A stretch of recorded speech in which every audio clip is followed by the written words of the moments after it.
Hi, this is Ingrid Lunden from TechCrunch, and I'm here with the illustrious Sir Michael Moritz. Thanks very much for joining me back here. It's great to be in London. Yeah. Welcome back, should we say? Yes. So you've been very busy ghostwriting with a very, very, very famous football manager. How was that? It was extremely interesting. It was a lot of fun, and it was quite thought-provoking. And,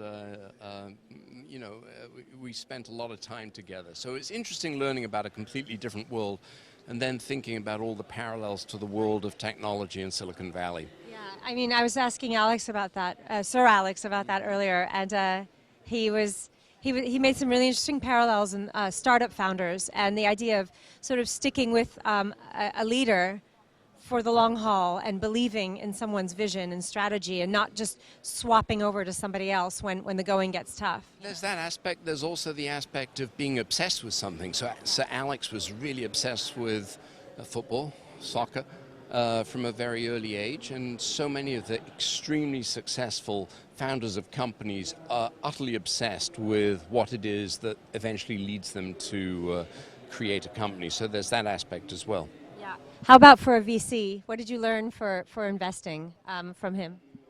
Part of the reason that I wanted to do this book was that people have been badgering me to write a book about the venture capital business or about Sequoia Capital, and I didn't want to do that for a whole variety of reasons. Because, of course, your background is as a journalist, so you are a writer, really. So.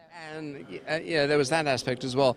But I'd been looking at a way to express the things that were close to our heart at Sequoia and emblematic of what we tried to do in our own business and the sorts of companies that we invest in. And I was casting around for examples of leaders and organizations that had excelled for 20 or 30 years, and there just aren't that many.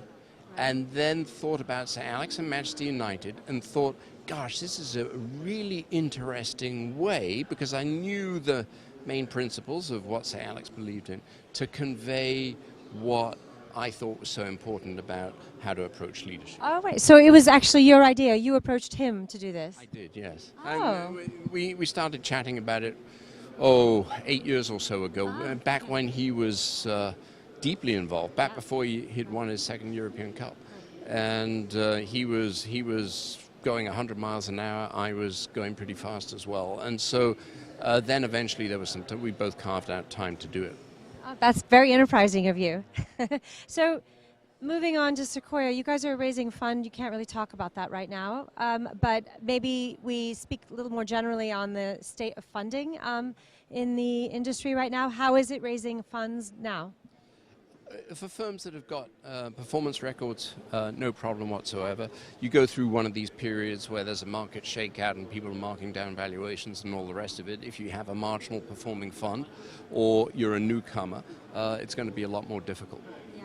What is your opinion on all those markdowns?